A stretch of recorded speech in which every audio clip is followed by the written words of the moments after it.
Okay.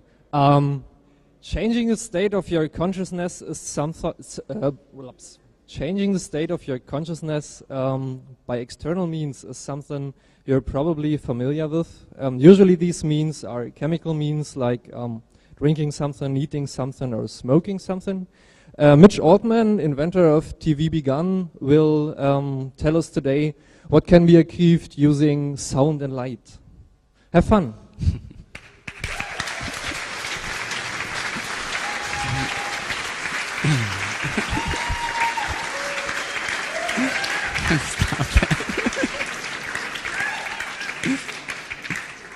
Oh, hi, everyone. Hope you're all having a great time. So, made this brain machine thing, and thought it would be fun to share it with other people. So, brain machine, how many people here have tried it? A lot of you folks. Yeah, most people have... I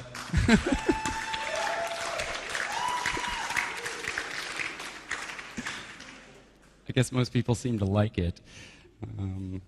Yeah, it's kind of weird. These things have been around for a long time, but I made mine just for Make Magazine, and it was way more effective than I thought it would be. I've been working on one that's way complex, and this is a very simplified version, and I was thinking, you know, maybe it would just be something that's kind of fun, and it is, but it seems to be very effective. Thousands of people have tried it in my presence, and many, many thousands more around the world, and it's just amazing how much fun people have had with it and how well it's worked for them. So, but what is this brain machine thing?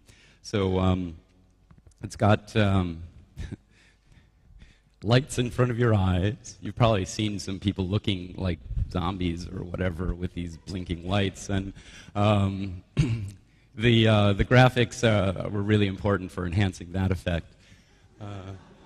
And then just pulsing sound on your ears, and it's playing a brainwave sequence that is recorded in the microcontroller, and it's the same sequence you would have, simplified form, if you would take an EEG, which is used for measuring brainwaves, of a person meditating for about 10 minutes and then coming out. When that is presented to someone else's brain through sound and light, their brain synchronizes to that, and then they experience that 10-minute meditation. And there's this fancy name for synchronizing brainwave frequencies. It's called entrainment. But it's basically just synchronizing to an external source. So just one thing, I'm not an expert on brain physiology or brainwaves and all this. I've just been fascinated with it since I was an undergrad. I took a lot of classes in psychology, even though I'm totally an electronics geek, computer geek. But I've always been fascinated with mind. Like, what is mind? Where is it? Does it really exist? Do we just believe it exists? But whatever. Something about it, it's just something we all think we have, and we don't really know anything about it. So, but we can play with it. As our introducer, what's your name again? What's your name again? Thilo. As Thilo pointed out, many of you have probably been experienced with altering your state of consciousness by various other external means. I have my experience with it as well. But there's so many other ways to do it, and people have been doing this for a very long time. But before I want to get into the history, but just briefly about brainwave. Brains put out a spectrum of frequencies all the way from near DC up to about 100 hertz. And that's divided up somewhat arbitrarily, but somewhat not, into 5 bands, kind of like AM radios used to have before they went digital. The lower part is delta, which is associated with deep unconscious, but also you can measure when people are freaking out and saying, oh, wow, I figured something out. Delta waves are sort of cruising in there. Theta is pretty deep subconscious. That's associated more with sleep. Alpha is the spacey between sleep and wake that you feel like when you're going to sleep or waking up or when you're daydreaming. Or when you're watching TV, there's only one activity that produces in a human being just alpha waves. In 2 million years, only one device has been able to make people do only alpha waves, and that's television. And that's associated with just passivity. So imagine that when all those commercials and marketing is going right into your brain. So don't get me going on TV. Beta is when you're totally conscious, thinking, and when you're thinking externally, focusing externally. There's another part that's not all that well known right now, and that's gamma waves. It's the highest part, and it's associated with perception and often anxiety. So we'll be getting back to these a little later. We just talk a little bit about a brainwave sequence. You don't have to really be a scientist to create your own brainwave sequence if you build your own brainwave machine. Just thinking about what each brainwave type is associated with, you can create your own sequences. So meditation is something I've done since I was 13, and I think it's just great. And one of the reasons I made the brain machine is to have a fun way for people to check it out, see what you think. But a meditation sequence, you start when you're awake, and then add in a little bit of alpha, get you kind of dreamy and spacey. Start getting the beta a little bit down, and more alpha, get really spaced out, and then start pumping in a little bit of theta, less on the beta. And the theta is deep subconscious. But you don't want to bring the beta all the way down because you want to stay awake. And then hover around back and forth with alpha and theta, spacey, subconscious, woo, wow, yeah, that's cool. So then when you're down way into theta, bring the beta way down, just bring it up a little bit now and again so you don't fall asleep, and then pulse some delta.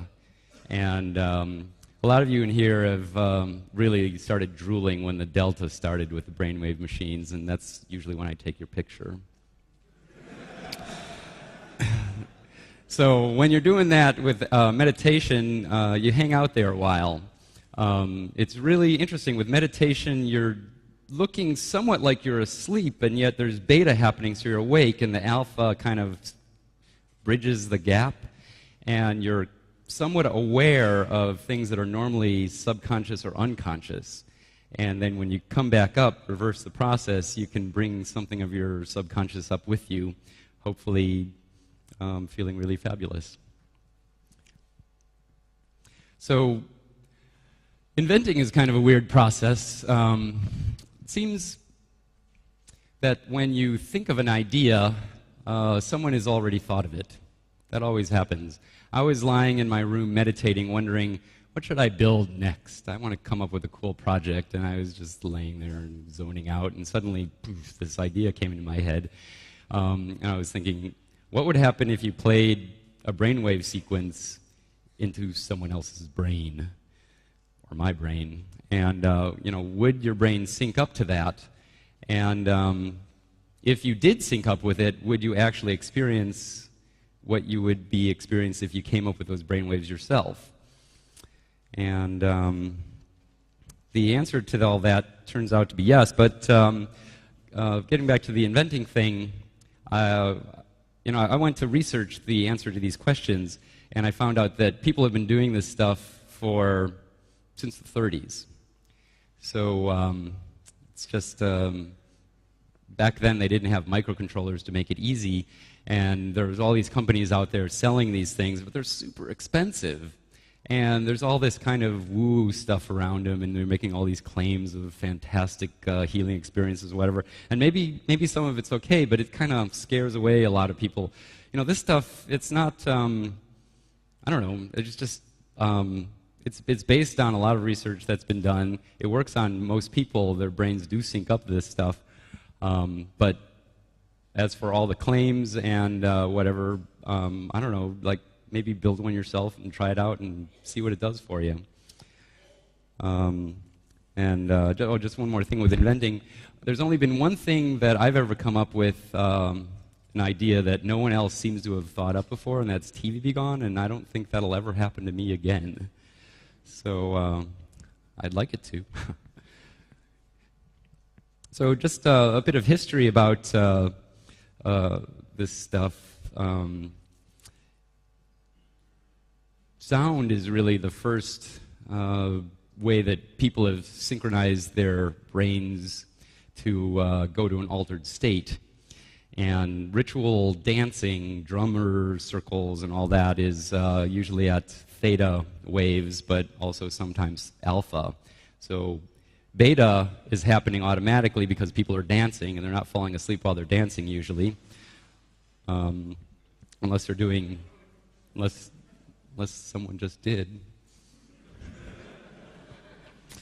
So yeah, that you've probably all experienced that if you've ever danced around a drum circle, or sometimes even at discos. So, but in the 2nd century, there's this guy Ptolemy who started actually purposely pulsing light because he noticed he had a feeling of euphoria when he would sit behind a spinning wheel that had a light on the other side. And that was producing alpha for him. Skip ahead to the 20s when we have more of our more familiar technology of high tech. There's a guy, Hans Berger, who he's the first one to use electroencephalogram for measuring the brain waves of human beings.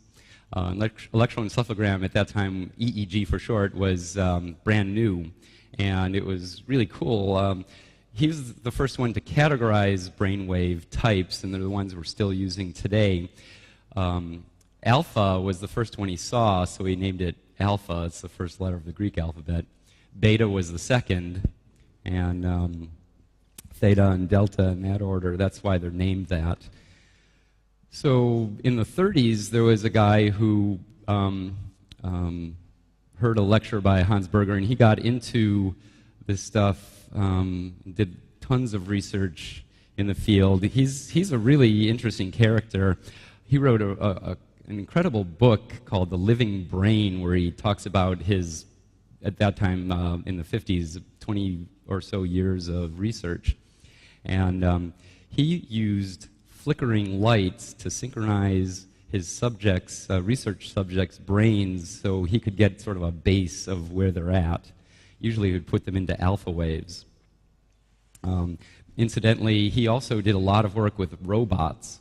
So back in the 30s and 40s, he's building these robots out of mechanical stuff and tubes, just so, because he was really interested in how brains function.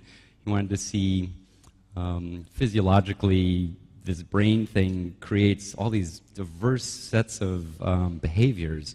And how does that go about? So he modeled behavior of animals and built these robots to see if his model really worked. And it turns out that his robots really looked like insects crawling around, or behaved like insects crawling around. Yeah, that's a really cool book if you're interested in that. We'll skip ahead to the 50s. There's this guy, a beat guy, who most people haven't heard of unless they're into this specifically. This kind of stuff specifically. He was a friend of William S. Burroughs and Ginsberg and all these guys. His name's Brion Gysin. And he took the work of Gray, Walter, and purposely, with the help of one of his friends who worked out the math, created this weird thing here. This is a dream machine. It's meant to be on a turntable that plays records at 78 RPM, and you put that light hanging down in the middle, and with your eyes closed, right in front of it, just stare at it, and it creates alpha waves with the light blinking through it. There are a lot of people who've come up with versions that work on 45 RPM, since it's hard to get a 78 nowadays, and people are still building this thing. In fact, this was at a party I went to just a couple of weeks ago in San Francisco.